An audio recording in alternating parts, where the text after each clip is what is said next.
After a rather long break in capital ship design, courtesy of a severe outbreak of communism and its associated revolutions, Russian, or more properly now Soviet, designers began looking into new battleships for the Red Navy in 1935. This started out with two lines of thought. One looked at designs that scaled up to the then current 35,000-ton treaty limits, and the other looked at ships significantly above that size. The smaller designs would end up dying off after a couple of years, although they would re-emerge as the basis of a number of battlecruiser concepts post-war. The larger design, however, went through a number of interesting iterations.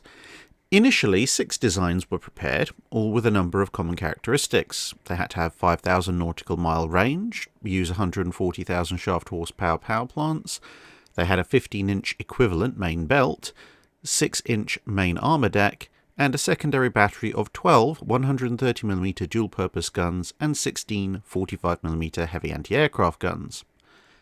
Where they differed was size, displacement, and speed, and most of which was regulated by the other difference, their main batteries.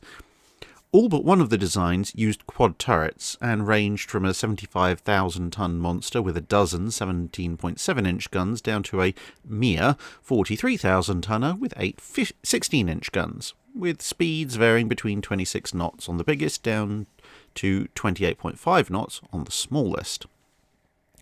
These were passed from the Shipbuilding Administration's Design Bureau to the Scientific Institution for Warship Construction, who came up with 3 new designs between 57 and 68,000 tons, which had thicker armour, higher speed, and anything from a dozen 16-inch to 9 18-inch guns, along with some interesting ideas on secondary batteries, such as trying to find space for no less than 42 6-inch guns on one of them. The specifications that were now issued based on these 2 sets of designs were now calling for even more ambition. In addition to the planned 17.7-inch belt armour, or equivalent thereof, they wanted 36 knots and 9 18-inch guns.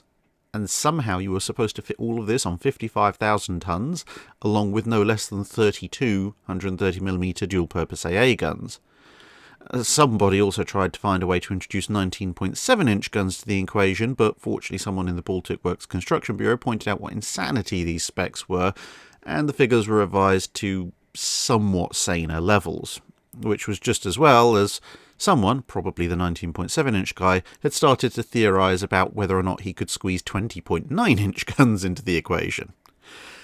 Displacement was lowered to just over 41,000 tons, with the idea that, much like the Littorios, this might be about as much as one could cheat the treaty limits without it being too immediately obvious.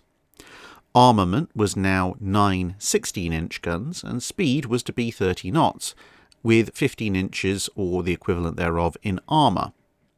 However, displacement began to rise again as more features were aimed for, and the extent of the deficits in Soviet large-scale naval infrastructure became apparent. Eventually, in 1938, work began on the first of 4 ships, Sovetsky Soyuz, the other 3 being Sovetskaya Ukraina, Sovetskaya Belorussia, and Sovetskaya Russia. Displacement would be just over 59,000 tons now, with the main battery of 9 16-inch guns in 3 triple turrets, 2 fore, 1 aft, and the secondary battery was now split into a dozen 6-inch guns in 6 twin turrets, 3 per side with the central turret raised above the other 2, and initially 8 3.9-inch heavy anti-aircraft guns in 4 twin turrets, 2 per side mounted at higher levels on the midship's superstructure than the anti-ship secondaries. This was later increased to a dozen heavy AA guns by re-including a pair of twin turrets on the centre line aft behind the rear main battery turret, which had been removed midway through the initial design work, plus 32 37mm medium AA guns on quad mounts, although another pair of quads would be added in the design later on.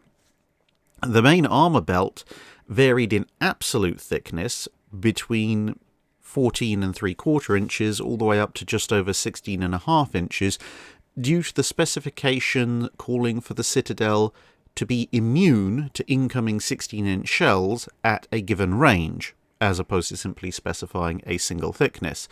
Since the hull curved near the bow turrets, the armour in this area was increased to compensate for the slightly easier angles of incidence that shells coming in from the bow quarters would otherwise have. The main battery turrets were given 19.5-inch thick faces.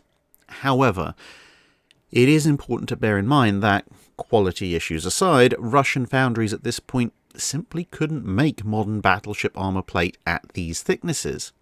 They could make plate to the thicknesses needed using older techniques, but this would result in armour performance that was significantly less than the on-paper thickness would otherwise suggest for a World War II era battleship.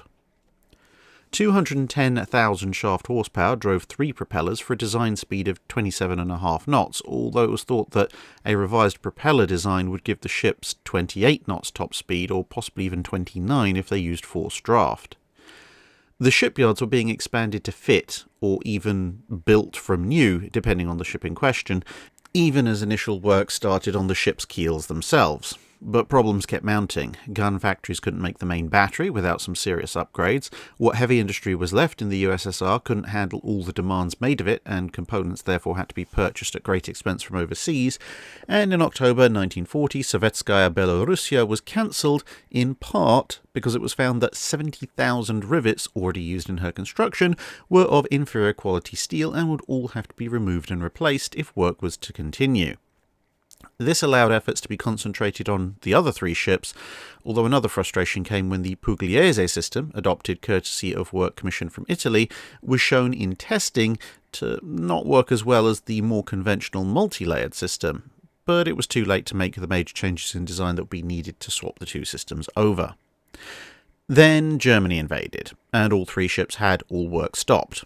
After the war, it was clear that Sovetskaya Ukraina was a lost cause. A lot of the work that had been done had been undone by German troops looting it for materials for use in fortifications, and then they'd blown up the supporting blocks on the port side, making what was left of it list over.